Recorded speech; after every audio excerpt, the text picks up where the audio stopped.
की तरफ करो कि रुख उधर और सजदा मुझे हो, नहीं, ले आदमा, आदम को सजदा करो, आदम को सजदा करो। सजदा आदम को करवाया गया और उसका कोई मंसूख, भाई अगर ये मंसूख कर दिया जाए आदम का सजदा, तवज्जो इस जुमले के ऊपर, अगर आदम के सजदे को मंसूख कर दिया जाए तो शैतान को माफ करना पड़ेगा।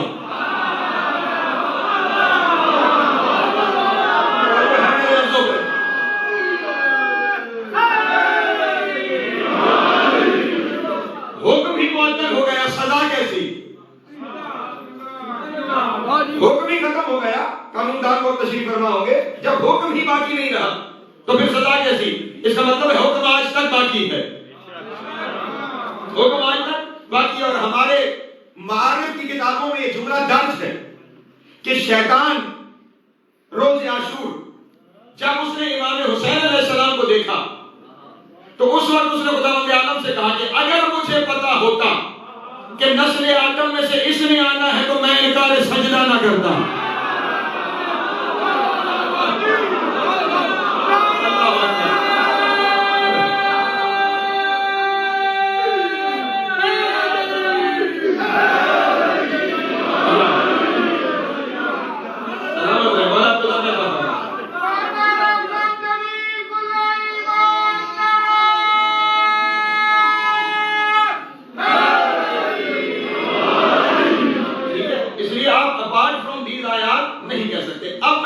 एक बात और इससे आगे आपको गुजारिश करना चाहता हूं, सिर्फ सजदा, इन्नमल आमाल बिन्नियात, अमाल का दारोमदार नियतों पर है, सिर्फ सजदा नहीं।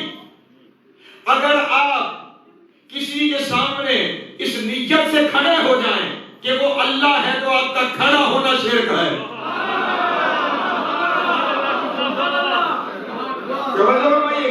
सजदा बहुत बड़ी बात है, सजदा वो बहुत आगे का अमल है। अगर आप किसी के सामने ये कह के खड़े हो जाएंगे जिसके सामने मैं खड़ा हूं ये मेरा अल्लाह है, तो फिर वो कयाम बातिल हो जाएगा, वो कयाम शिर्क हो जाएगा। सजदा तो दूर की बात है, इसी तरह सजदा आप अगर अल्लाह समझ के करेंगे तो शिर्क हो जाएगा, और अगर इन्हें अल्लाह की निशानी समझ कर सजदा करेंगे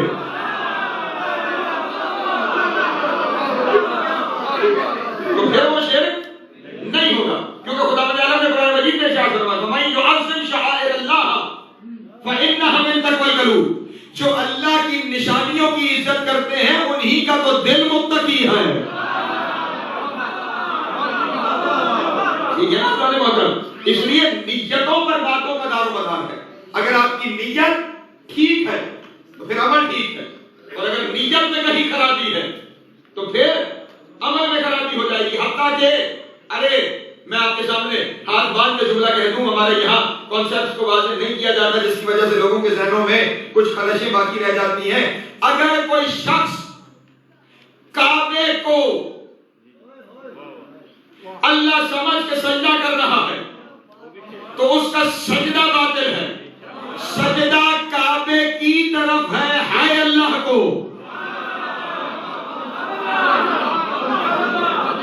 उसका रुख यानी इबादत का जो सजदा है, जो माबूदी सजदा होगा, जो अब्दियत का सजदा होगा, वो सिर्फ और सिर्फ खुदावंद आलम की जात करामी होगी। अल्लाह के अलावा कोई इस चीज का हकदार नहीं है जो उसे माबूद समझ के सजदा किया जाए। माबूदियत के सजदा क्या, ना माबूदियत के रुकू की इजाजत है, ना माबूदियत के कयाम की इजाजत। लेकिन अगर नियत ताज़ीम की है तो फिर आप पे किसी जगह कोई पाबंदी नहीं है। सलवात पढ़ दे गाले मोहम्मद की जात करामी।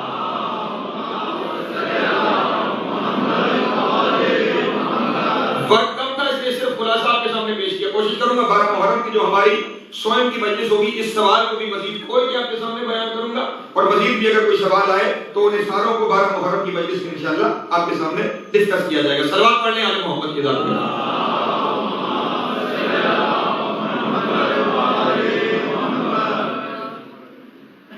जिस उन्वान के तहत हमारी गुफ्तगू आगे बढ़ रही है वो उन्वान है इस्लाम के बुनियादी अकायद। गुज़श्ता 5 दिनों में, इसमें थोड़ी चीख आ रही है, गुज़श्ता 5 दिनों में हम तौहीद का बयान करते रहे और साथ साथ मैं आपके सामने ये भी बयान करता रहा कि शिर्क क्या है। कल तकरीर के आखिरी हिस्से में मैंने आपके सामने बयान किया कि शिर्क व फरमान मासूम ये है, मन अद्दला अलीजन वगैरह काना मुशरिकन, जिसने किसी को अली के बराबर समझा वो मुशरिक हो गया। अब यहाँ पे ये जुमला थोड़ी सी वजाहत चाहता है, अब आवाज थोड़ी सी ये जुमला वजाहत, एक सवाल पढ़े बाबा बुलंद वाले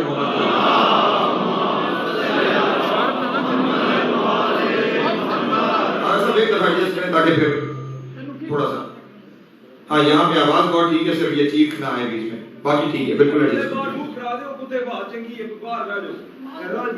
सलवात पढ़े बाबा बुलंद वाले मोहम्मद की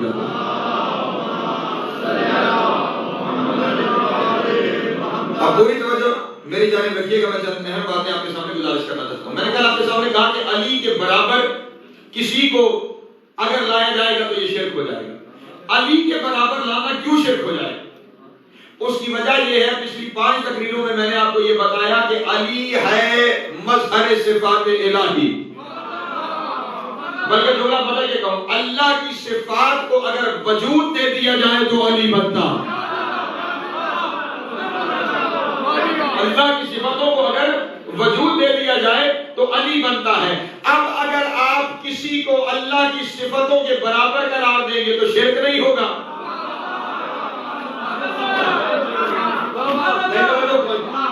अगर किसी को अल्लाह की सिफतों के बराबर करार देंगे तो शिर्क खुद ब खुद हो जाएगा। इसीलिए देखिए, हम सबकी इज्जत करते हैं, सबका एहतराम करते हैं, जो जो काबिल इज्जत है हम उसकी इज्जत करते हैं, क्योंकि हमारा ताल्लुक उस मसलक से है कि जिसके असूलों में आदल शामिल है। हम सबकी इज्जत करते हैं, सबका एहतराम, लेकिन जो जिस एहतराम के काबिल है, हमारे यहाँ सब एक जैसे नहीं। फरमाइएगा, दुनिया नारे लगाती है कि ये सब एक जैसे, और उनमें मेरे मौला का नाम भी शामिल कर लिया जाता है। वो आपस में एक जैसे हो सकते हैं,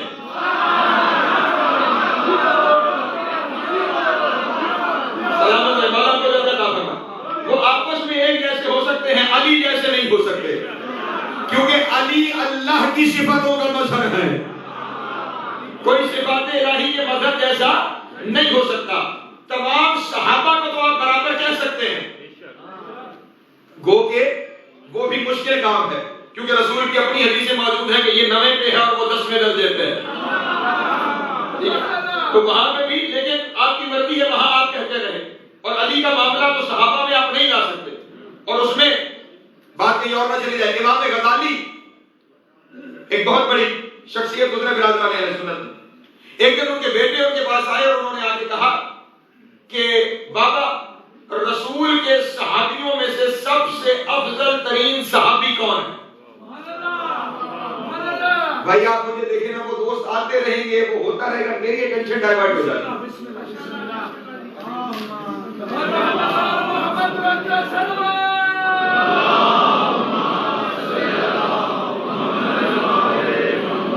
रसूल के सहाबा में से सबसे अफजल तरीन सहाबी कौन है? उन्होंने कहा रसूल के सहाबा में सबसे अफजल तरीन सहाबी हजरत अबू बकर। उसने लिख लिया। उसने कहा दूसरे नंबर पे कौन है? उसने कहा हजरत उमर है। उसने वो भी लिख लिया। उसने कहा तीसरे नंबर पे कौन है? उसने कहा हजरत उस्मान। उसने वो भी लिख लिया। उसने कहा चौथे नंबर पे कौन है? उसने कहा हजरत तलहा। उसने वो भी लिख लिया। उसने कहा पांचवें नंबर पे कौन है? उसने कहा हजरत जुबैर। उसने वो भी लिख लिया। लिखवाते लिखवाते जब 19वां नंबर आया, 19वां नंबर आया, तो उस वक्त भी बाप ने किसी सहाबी का नाम ले लिया।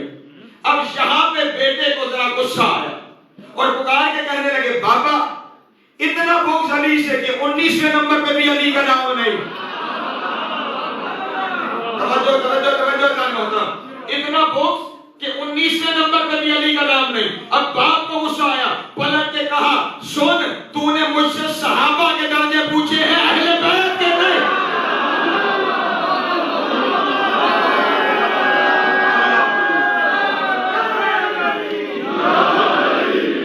तूने मुझसे सहाबा के दर्जे पूछे, अहले बैत के नहीं, तो अली उस सब में ही शामिल नहीं है। अली है सिर्फ, और अली सहाबा तो सहाबा रह गए। हमारे 12 इमामों में अली जैसा कोई नहीं। गिरा गुजरा हो, सारे इमाम हैं, सारे मासूम हैं, सारे औलिया अम्र हैं, लेकिन अली के पास कुछ सिफतें ऐसी हैं कि जो बाकी 11 के पास नहीं। और उनमें से एक सिफत ये है कि अली के अलावा कोई अमीरुल मोमिनीन नहीं।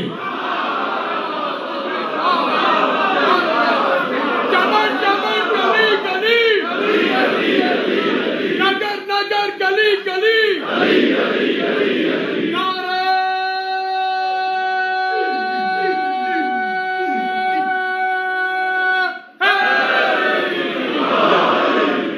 12 इमाम हैं हमारे, और अमीरुल मोमिनीन अली के अलावा किसी को कहना मकतब अहले बैत में हराम है। हाँ, इमाम सादिक के पास शख्स आया और उसने आके मौला को अमीरुल मोमिनीन कह के सवाल किया। इमाम को जला लाया, फरमाया खबरदार, हमें आइंदा से इस रकम से ना पुकारना। उसने कहा क्यों मौला, क्या आप मोमिनों के अमीर नहीं हैं? फरमाया मैं मोमिनों का अमीर हूं, लेकिन अमीरुल मोमिनीन सिर्फ अली है। ये लक़ब सिर्फ और सिर्फ हमारे जग के लिए है। इसलिए मैं दुनिया के सामने हाथ खोले लफ्जों में पैगाम देना चाहता हूं, इज्जत अपनी जगह पे, एहतराम अपनी जगह पे। जब हम अली की औलाद में से किसी को अमीरुल मोमिनीन नहीं मानते तो गैरों को मानेंगे।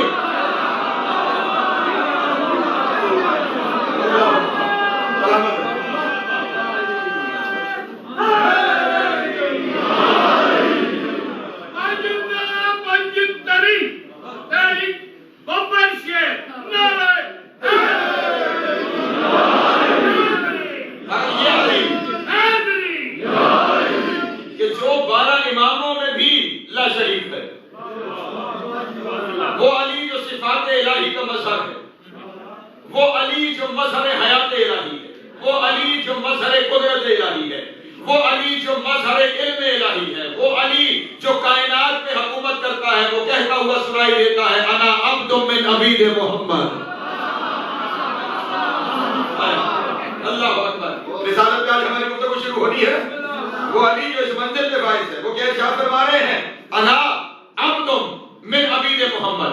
जहां तर्जुमा करने वाले तर्जुमा कर देते हैं कि मैं मोहम्मद के गुलामों में से एक गुलाम हूं, मैंने कभी ये तर्जुमा नहीं किया। मैं इतना ही कहता हूं कि अली मोहम्मद के अबीद में से एक अब्द है, क्योंकि अरबी जुबान में कुछ लफ्ज ऐसे हैं जिन लफ्जों के लिए तर्जुमा है ही कोई नहीं। जब ये आयत नाज़िल हुई ना, तवज्जो फरमाइएगा, वकुल्ल शैइन अहसैनहु फी इमाम मुबीन, हमने हर चीज को इमाम मुबीन में। उन्होंने कहा क्या इमाम मुबीन जबूर है? रसूल ने फरमाया नहीं। क्या इमाम मुबीन इंजील है? रसूल ने फरमाया नहीं। समझो अब आप सिर्फ देखें, हर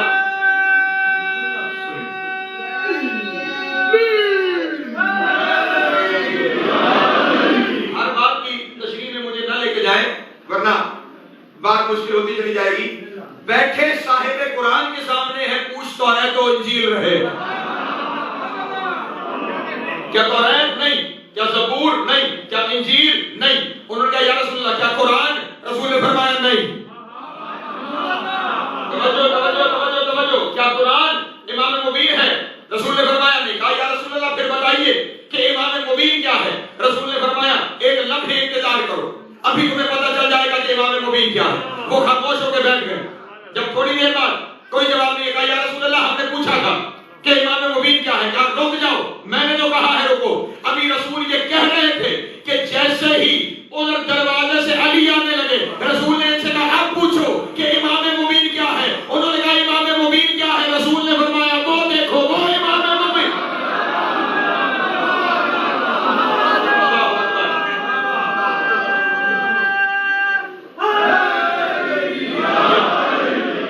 ये कुछ लफ्ज ऐसे हैं कि जहां तर्जुमा मुमकिन ही नहीं है, उन लफ्जों को तर्जुमे में नहीं बयान किया जा सकता। यहाँ पे कहना सिर्फ बारीक सा एक जुमला ये है कि जब रसूल लफ्ज से लफ्ज नहीं बदलते, अल्लाह जाने लोगों ने शख्स से शख्स कैसे बदल दिया।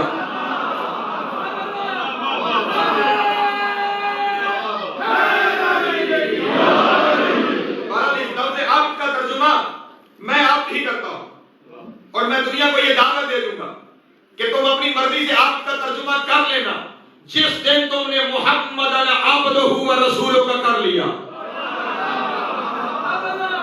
नहीं तो वजह फरमा रहा, जो तर्जुमा आब्द का वहां पे होगा वही तर्जुमा आब्द का यहाँ पे होगा। बस इतना कह के आगे गुजर जाना चाहता हूं। अब्दियत वो मंजिल है कि जिसे मेराज होती है। खुदावंद आलम ने कुरान मजीद में ये नहीं कहा कि मैंने अपने रसूल को मेराज करवाई, बल्कि फरमाया सुब्हानल्लाज़ी अस्रा बिअब्दिही लैला मिनल मस्जिदिल हराम। तो जैसा आब्द रसूल अल्लाह का है वैसा आब्द अली मोहम्मद का है। अल्लाहु अकबर। अब जुमला कहूंगा आपके सामने, जिसका आब्द किसी जैसा नहीं हो सकता, उसका आका नहीं। मैं कहीं और से गुफ्तगू में रिसालत की तरफ जाना है, गुफ्तगू यहां से शुरू करता हूं। जिसका आब्द दुनिया में आते ही सारा कुरान पढ़ के सुनाए, उसका मौला 40 साल बाद नबी नहीं होता।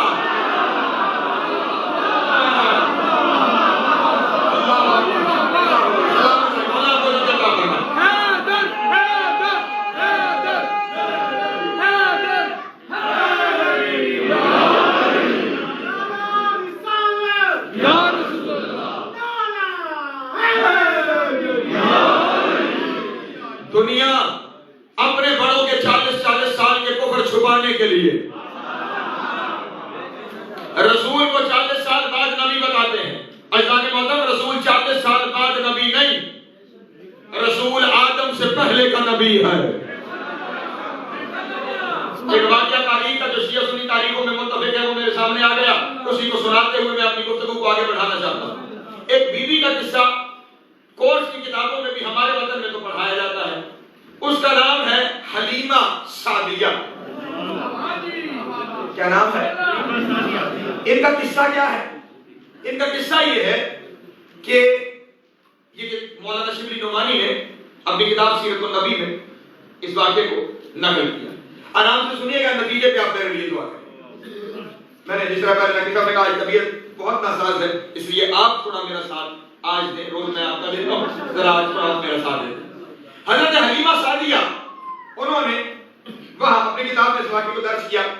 अरब में ये तरीक़ाकार था कि वो अपने बच्चों को बिल्कुल छोटी रज़ात की उम्र में, जब दूध पीने की उम्र होती थी, उस वक्त वो अपने बच्चों को शहरों से निकालकर इर्द गिर्द के खाना बदोश कबीलों में भेज देते। और उसकी टेक्निकल वजह ये थी कि अरब अपनी जबान के मामले में बहुत सेंसिटिव है, इसीलिए वो अपने आप को अरब कहते हैं यानी बोलने वाला, और बाकी दुनिया को अजम कहते हैं यानी गूंगे। वो इतना सेंसिटिव है अपनी जबान के मामले में। अब जो शहरों का माहौल होता है, उस शहरों के माहौल में, क्योंकि वहां पे अरब में हर कबीले का अपना एक्सेंट है, उनका अपना तर्ज गुफ्तगू है, उनके अपने मुहावरे हैं। अब वो अपनी जबान और बयान के मामले में, क्योंकि वो बहुत सेंसिटिव है, बहुत हसास है, और शहरों में जहां जगह जगह के लोग आके इकट्ठे होना शुरू हो जाते हैं, वहां जबान अपनी असल खो जाती है। कोई किसी एक्सेंट का आ गया, कोई किसी एक्सेंट का आ गया, कोई किसी जगह से आ गया, कोई किसी जगह से आ गया, तो वो जो जबान की असल होती है वो शहर में गुम हो जाती है। शहर में नए नए लहजे बन जाते हैं, नए नए मुहावरे बन जाते हैं, तो वो असल जबान की गुम हो जाती है। मक्का क्योंकि शहर था, जगह जगह से लोग वहां पे आते थे, और वो चाहते थे कि हमारा बच्चा जब जबान सीखे तो उस माहौल में सीखे जहां बिल्कुल खालिस जबान बोली जाए, इसलिए वो बच्चों को बचपन में भेज देते थे। तो अब जिस साल रसूलुल्लाह दुनिया में तशरीफ लाए, इर्द गिर्द खाना बदोश कबीले की औरतें आती थी, वो बच्चों को ले जाती थी। रसूलुल्लाह जब दुनिया में तशरीफ लाए तो उस साल भी हस्ब दस्तूर इर्द गिर्द खाना बदोश कबीलों की औरतें मक्के की जानिब आई, हम यहाँ से जो जो बच्चे पैदा हुए हैं बड़े घरों के, उन्हें हम ले जाएंगे, और वहां से हमें जो माहवार हदिया मिलेगा उससे हमारा नाम नफका चलेगा। ये जो औरतें आ रही थी, सारी इन्हीं औरतों में हजरत हलीमा भी शामिल थी। ये सारी की सारी औरतें गधों पर सवार होकर आती थी। उस जमाने में गधों पे सवार होने का रवाज था, ये ऊंट वाला बाद में निकला।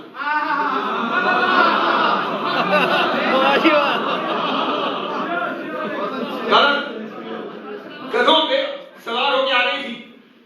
उन्होंने लिखा कि हजरत हलीमा सादिया का जो गधा था वो इंतहाई कमजोर, इंतहाई नहीं, पसलियां उसकी निकली हुई, पतली पतली टांगे, इतना लागर गधा कि अगर हलीमा उस पर बैठे तो वो बैठ जाए। ये गधा जहन में रहे, बड़ा है, नतीजा देना है। इतना नहीं कि पसलियां निकली हुई हैं, टांगे इतनी कमजोर हैं कि अगर हलीमा बैठी तो वो गधा भी बैठ जाए। अब इसकी वजह से हलीमा को पैदल चलना पड़ रहा था, बाकी सारी औरतें सवार थी। वो मदीने तक, मक्के पहले पहुंच गई, और जब हलीमा मक्के के बाहर पहुंची तो उस वक्त वो औरतें बच्चे लेकर वापस जा रही थी। उन्होंने वहां शहर की एंट्रेंस पे हजरत हलीमा को यह ताना दिया कि तुम्हारे गधे ने तुम्हें मरवा दिया, हम तो सारे बड़े घरों के बच्चे ले आए हैं और अब हम जा रहे हैं, तुम भी यहाँ से वापस पलट चलो, अब मक्के में कोई नहीं रह गया कि जो तुम्हें कुछ देगा। हजरत हलीमा परेशान होकर वापस चलने लगी तो उन औरतों में से एक हजरत हलीमा की सहेली थी, वो कहने लगी इन्हें जाने दे, मैं एक घर जानती हूं जहां पे एक आफताब तलू हुआ। अल्लाह अकबर, जरा मेरे साथ शामिल रहिएगा, वहां पे एक आफताब तलू हुआ है, आज मैं तुझे अब्दुल मुत्तलिब की हवेली में ले जाऊं। अब्दुल्ला का चांद दुनिया में आ चुका है, कोशिश करते हैं अगर वो बच्चा तुझे मिल गया ना तो फिर तेरी किस्मत संवर जाएगी। वो हजरत हलीमा को लेकर हजरत अब्दुल मुत्तलिब के पास आ गए। हजरत अब्दुल मुत्तलिब ने कहा कि ये जो मेरा शहजादा दुनिया में आया है इसका इख्तियार इसकी मां को है, जाओ मां से इजाजत लो। अब वो जनाबे आमना के पास आ गए, जनाबे आमना ने इजाजत दे दी। यहां रोक के एक जुमला ये कहना चाहता हूं कि मेरा इस वाक़े पे ईमान है या नहीं ये अलग बहस है, वरना मैं तो इस अकीदे का कायल हूं कि जिस अल्लाह ने मूसा पर उसकी मां के अलावा बाकी औरतों का दूध हराम कर दिया था, वो मूसा के सरदार पे हलाल नहीं कर सकता।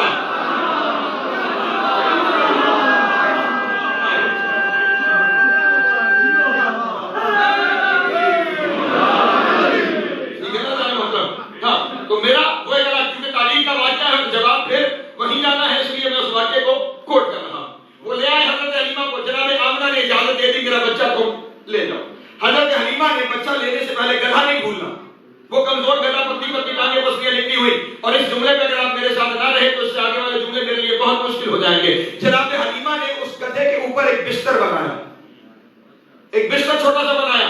उसने वो चंद महीनों की शख्सियत यानी हमारे रसूल, उन्हें उठाया और उन्हें उठाकर उस बिस्तर के ऊपर लिटाया। लिखने वाले ने लिखा जैसे ही बिस्तर पर रसूल अल्लाह को लिटाया, वो जो गधा पतला कमजोर नहीं था उस पर गोश्त चढ़ने लगा, वो हड्डा कट्टा होने लगा, और जो चल नहीं सकता था वो दौड़ने के काबिल हो गया। मैंने कहा मौलाना शिबली नोमानी ये गधे को क्या हो गया जो एक लम्हे पहले इतना कमजोर था अब इतना ताकतवर हो गया। वो कहने लगे ये खुशी से भूला नहीं समा रहा, इसे पता चल गया मुझ पे नबी आ गया है, इसे पता चल गया नतीजा सुनना, इसे पता चल गया मुझ पे नबी आ गया है। मैं कहूंगा फिर मौलवी से बेहतर तो गधा रह गया।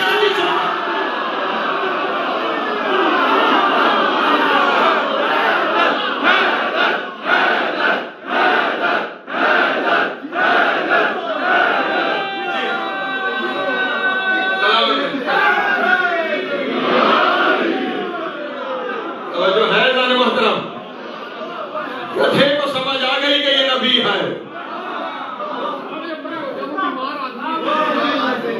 मेरा रसूल हमेशा कमाल करता है, मेरा रसूल हमेशा कमाल करता है, फैसला जो भी करे बेमिसाल करता है।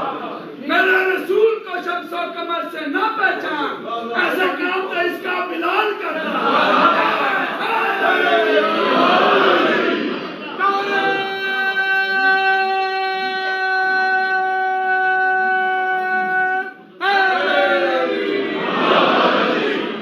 उस गधे को समझ आ गई कि ये बचपन में भी नबी है, और मौलवियों को आज तक समझ ना आ सकी कि ये बचपन में नबी है। नहीं चले एक और वाक़या आपके सामने बयान। रसूल पाक की हयात करामी है कुल 14 साल। हजरत अबू तालिब तिजारत का काफिला लेकर रवाना हो रहे हैं शाम की जानिब। हजरत हाशिम ने ये बुनियाद रखी थी तिजारत के काफिलों की कि गर्मियों के मौसम में शाम की जानिब, सर्दियों के मौसम में यमन की जानिब। शाम की जानिब सफर हजरत अबू तालिब काफिला लेकर रवाना होने लगे तो रसूलुल्लाह आकर दामनगीर हो गए और कहने लगे चाचा जान आपके बगैर रहा नहीं था, जिसके बगैर नबी न रह सके उसे अबू तालिब कहते हैं। शामिल रहिएगा मेरे साथ, बस लुत्फ की गुफ्तगू है, जिसके बगैर नबी न रह सके उसे मुतालिब करते हैं। मेहरबानी फरमाइए ना, मुझे साथ ले जाइए। कहा अच्छा अगर ऐसा ही है तो आओ, चलो हम तुम्हें साथ ले जाते हैं, आज हमारे साथ इस सफर में चलो। हजरत अबू तालिब रसूलुल्लाह को लेकर, मैं तेजी से क्योंकि मैंने बहुत कुछ कहना है आज, रसूलुल्लाह को लेकर उस सफर में रवाना हो गए। शाम से पहले, शाम के बाहर जब ये काफिला पहुंचा तो उस वक्त शाम ढल रही थी, रात फैलने को। जब हजरत अबू तालिब ने देखा कि शाम ढल चुकी है, रात फैलने को है, हजरत अबू तालिब ने वहीं पे काफिले का पड़ाव डाल दिया कि आज रात हम यहाँ कयाम करेंगे, सुबह ये काफिला यहाँ से शहर में दाखिल होगा। जहाँ काफिले ने पड़ाव डाला उसके कुछ फासले पर एक चर्च था, एक गिरजाघर था, एक कलीसा था, और उसमें एक राहिब अरसे से रह रहा था कि जिसका नाम तारीखों ने बुहीरा लिखा। इस वाक़े को किताबों में लिखा जाता है लेकिन जरा काट पीट के साथ। जी बिल्कुल। बुहीरा राहिब वहां पे रहता था। वो इस काफिले के आने का मंजर घर की छत पे खड़े होकर, अपने कलीसा की छत पे खड़े होकर इस काफिले के आने का मंजर देख रहा था। जब काफिले ने पड़ाव डाला, ये अपने कलीसा से बाहर निकला, चलते हुए काफिले के पास आया और काफिले वालों से आके सवाल करने लगा, मुझे ये बताओ तुम्हारे काफिले का सालार कौन? तुम्हारे काफिले का सरदार कौन? उन्होंने हजरत अबू तालिब की तरफ इशारा करके कहा कि ये हमारे काफिले के सरदार हैं, ये हमारे सालार। वो हजरत अबू तालिब को लेकर एक जानिब चला गया, कहने लगा मैं आपसे एक गुजारिश करना चाहता हूँ। हजरत अबू तालिब ने कहा बोलो क्या कहना चाहते हो? उसने कहा जब आपका काफिला आ रहा था ना तो आपके काफिले में वो एक चांद जैसा शहजादा बैठा,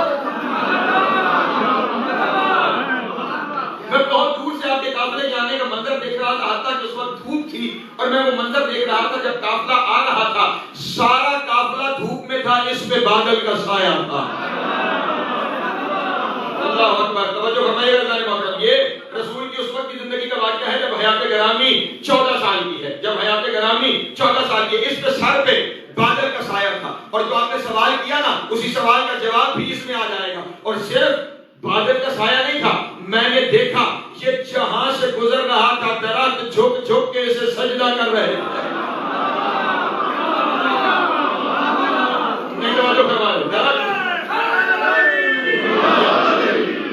झुक झुक कर इसे सजदा कर रहे थे। मैं देख रहा था ये जिन पत्थरों पे कदम रख रहा था उन्हें लालो जवाहिर बनाता जा रहा था। वो सिफतें बयान करता जा रहा है। हज़रत अबू तालिब ने कहा मकसद बयान कर, कहना क्या चाहता है? उसने कहा अगर आप मेरी बात को मान सके तो मैं आपको बताना चाहता हूँ ये नबी है। तवज्जो जाने मोहतरम, 14 साल की हयात गरामी ईसाई को समझ आ गया नबी है, ये नबी है। लेकिन मैंने नतीजा इससे आगे आपको देना है, ये अल्लाह का नबी है। जनाब अबू तालिब ने ज़ेर लब मुस्कुरा के कहा ये तो हम जानते हैं।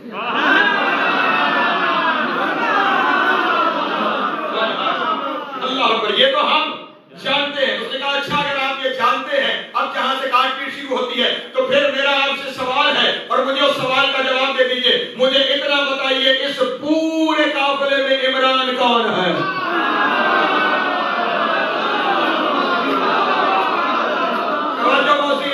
तवज्जो कीजिएगा, इस पूरे काफिले में इमरान कौन है? जनाब अबू तालिब ने मुस्कुरा के कहा तू कैसे जानता है कि इमरान कौन है और कैसे तुझे पता चला इमरान के बारे में? उसने कहा मैंने अपनी मुकद्दस किताब इंजील में पढ़ा है, कफीले रिसालत का नाम इमरान है।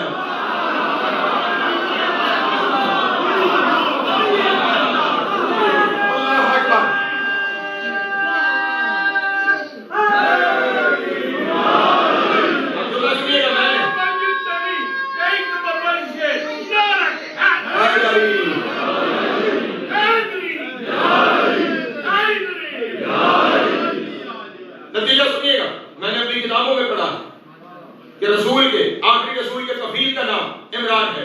जनाब अबू तालिब ने कहा वो इमरान हम ही है, वो इमरान हम ही है। जैसे जनाब अबू तालिब ने कहा, बस अब तसव्वुर की निगाह से देखिएगा, अल्लाह करे मैं पढ़ता चला जाऊं और आप देखते चले जाएं। जुमला बड़ा हसीन है। फौरन कदमों पे हाथ लगाया, उठा और उठ के कहने लगा आप अपना हाथ आगे बढ़ाएं, आप अपना हाथ आगे बढ़ाएं, आप अपना हाथ आगे बढ़ाएं। कहा क्या करोगे? उसने कहा मैं आपके हाथ पे कलमा पढ़ना चाहता हूँ। आप हाथ आगे बढ़ाएं, मैं आपके हाथ पे कलमा पढ़ना चाहता हूँ। दुनिया कहती है अबू तालिब ने कलमा नहीं पढ़ा। अबू तालिब कलमा पढ़ने नहीं, कलमा पढ़वाने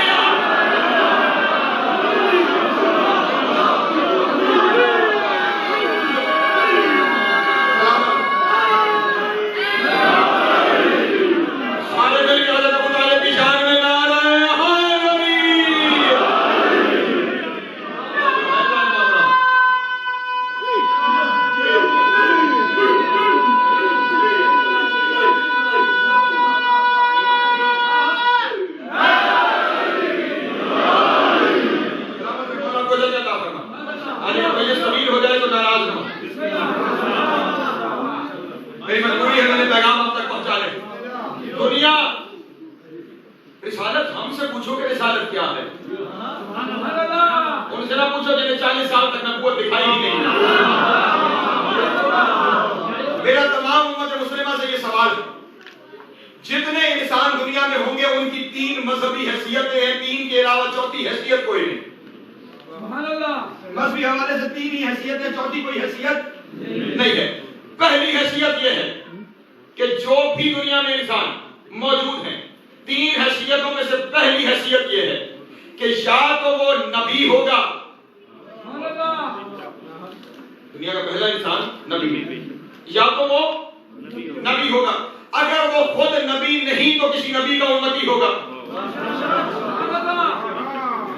ठीक है ना? अगर खुद नबी नहीं है तो किसी नबी का उम्मती होगा। और तीसरी हैसियत यह है कि अगर नबी भी नहीं है, उम्मती भी नहीं है, तो फिर काफिर होगा। कोई चौथी बात आपके ज़हन में है तो मुझे बता दीजिए। यही, या नबी होगा, नबी नहीं तो उम्मती होगा, उम्मती नहीं तो काफिर होगा। अब मेरा उम्मत मुस्लिमा से सवाल है, ये बताओ पहले 40 साल मोहम्मद इन तीनों में से क्या थे?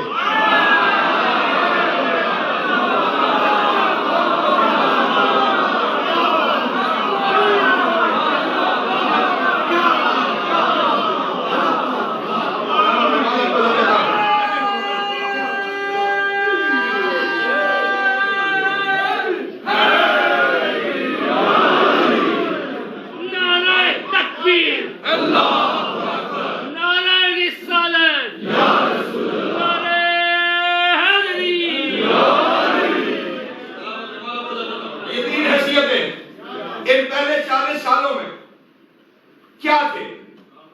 अगर कोई कहे कि काफिर तो वो खुद काफिर,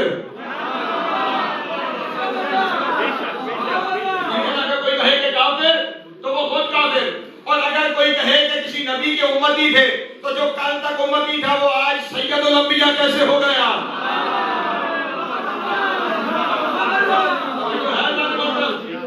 जो कल तक उम्मती था आज सैयदुल अंबिया। अरे हम जिस माशरे में रहते हैं उस माशरे में अगर उम्मत से ताल्लुक रखने वाला कोई शख्स सिर्फ अपने आप को सैयद कह दे, ताल्लुक होना शुरू हो जाते हैं।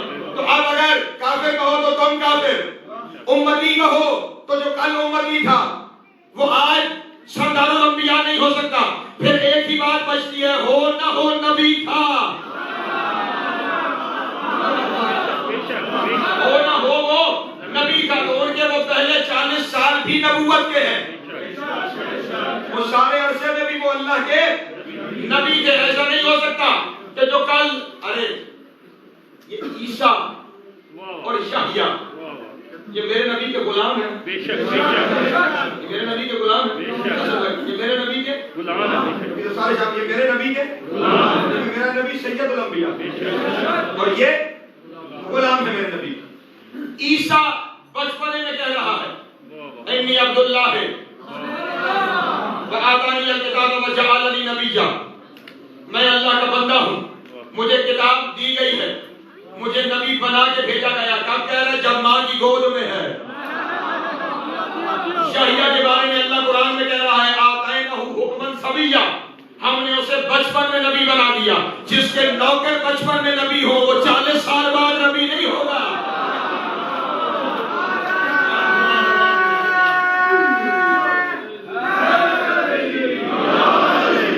इसलिए जब से है तब से नबी है। सिर्फ ये 40 साल की बात नहीं, ये अपने से पहले वालों का भी वैसे ही नबी है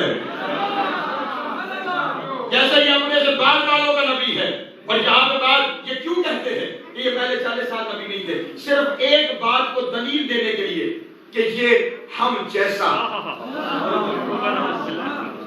ये इस हम जैसे की बात की बुनियाद बनाने के लिए। और फिर एक आयत भी ढूंढ के ले आते हैं, ये रसूल खुदा ने इरशाद फरमाया इन्नमा अना बशरुम मिस्लुकुम, मैं तुम जैसा बशर हूं।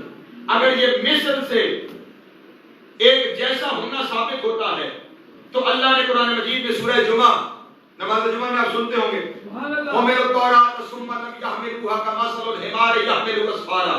वहां पे खुदावंद आलम उलमाए तौरात की मिसाल देके कह रहा है, इन तौरात के उलमा की मिसाल ऐसे ही है जैसे गधों पे किताबें ला दी जाएं। नहीं समझ में आ रहा है? तो आप क्या मिसाल देने से वो गधे हो गए? इसलिए मिसाल देने से मामला एक जैसा नहीं होता, इसलिए मुकम्मल मजलिस हो सकती है। बहरहाल क्या कहा जा रहा है कि वो हम बने हैं, परेशान हो गए आप जरा, हम बने हैं अनासिर अरबा से, आग, पानी, मट्टी, हवा, इनसे मिलकर हम बने हैं। ये आग, पानी, मट्टी और हवा मखलूक है, मोहम्मद अव्वल मखलूक है। ये सारी चीजें मखलूक है और रसूल क्या है? अव्वल मखलूक। इसलिए बिरादरान अहले सुन्नत में सवाई के मुहर्रका के अंदर भी ये रिवायत मौजूद है। इब्न हजर मक्की ने लिखी कि रसूल ने इरशाद फरमाया, अव्वल मा खलक़ल्लाहु नूरी, अल्लाह ने सबसे पहले मेरे नूर को खल्क़ किया है। सबसे पहले मेरे नूर को खल्क़ किया। मेरे साथ शामिल होते जाए ताकि मैं नतीजे देता चलूं। जब कोई, अब ये किससे बना रसूल का नूर? अगर वो किसी चीज से बना तो वो चीज अव्वल हो जाएगी, रसूल मुअक्खिर हो जाएंगे। लेकिन रसूल फरमा रहे हैं मैं अव्वल हूं, इसका मतलब ये हुआ रसूल का नूर किसी चीज से नहीं बना। जब किसी चीज से नहीं बना तो कैसे बना? अल्लाह ने अपने नूर से इसका नूर बनाया।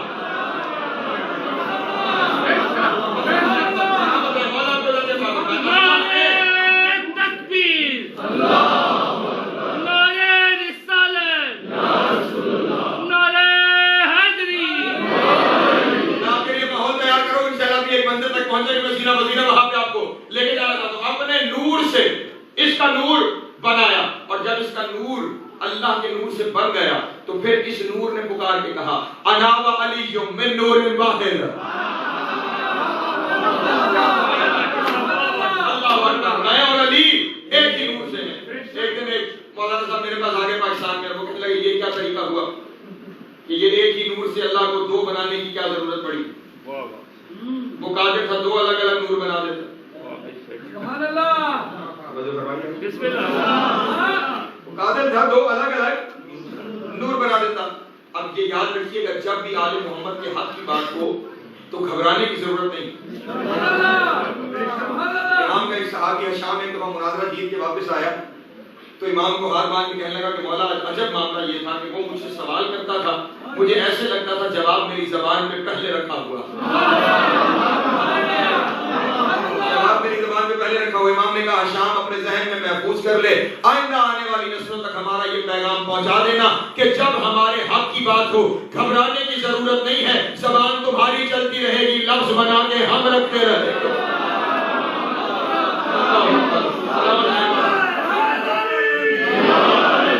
मेरे पास आ गए ये सवाल करने के लिए, खुशकिस्मती से सेब का मौसम था।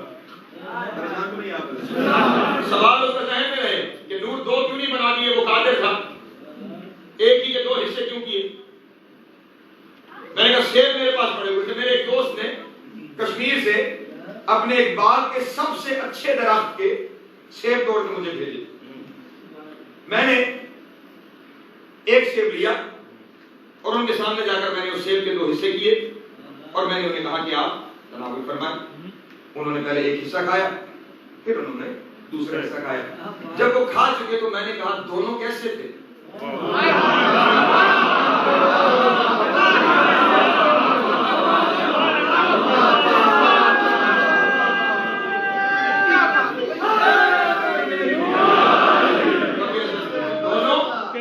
कैसे थे? पलट के कहने की आपने दोनों क्यों कहा?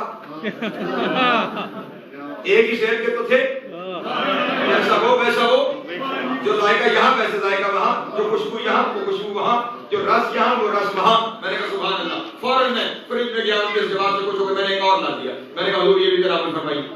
उन्होंने फौरन वो भी खाया। मैंने कहा अब बताइए ये कैसा था? उन्होंने कहा था बहुत मजेदार, लेकिन दोनों में 19-20 का फर्क जरूर है।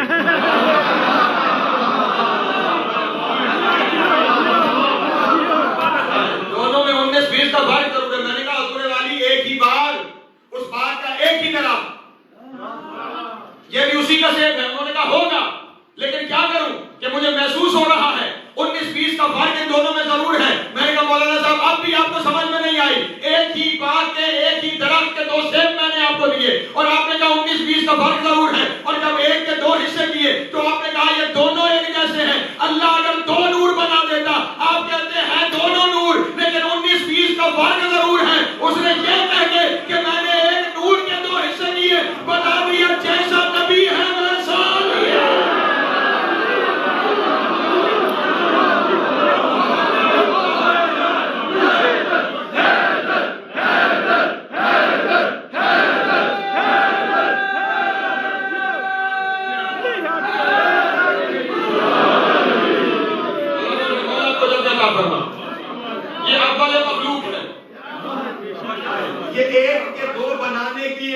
टेक्निकल जरूरत भी थी। दो लफ्ज अरबी जुबान में इस्तेमाल होते हैं, एक अहद, एक वाहिद, और दोनों का तर्जुमा एक किया जाता है। अहद एक, वाहिद एक। अगर दोनों का मतलब एक है तो लफ्ज दो क्यों है? लफ्जों का दो होना बता रहा कि कहीं कोई मफहूम में फर्क जरूर है। वो फर्क ये है, अहद ऐसे एक को कहते हैं जिसके दो न किए जा सके,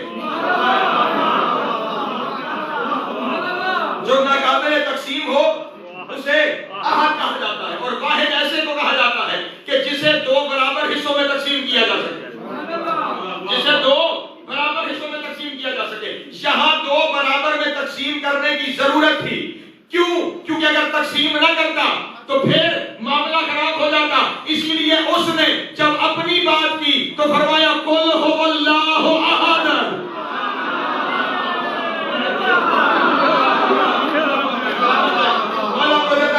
और फिर जब इनकी बात हुई तो फरमाया मिन नूरिन वाहिद, ताकि वहां पर माबूद का फर्क बाकी रहे। बहरहाल ये जब नूर खल्क हो गए, 12 हिजाब हैं, 12 बहर हैं जिनमें रसूल का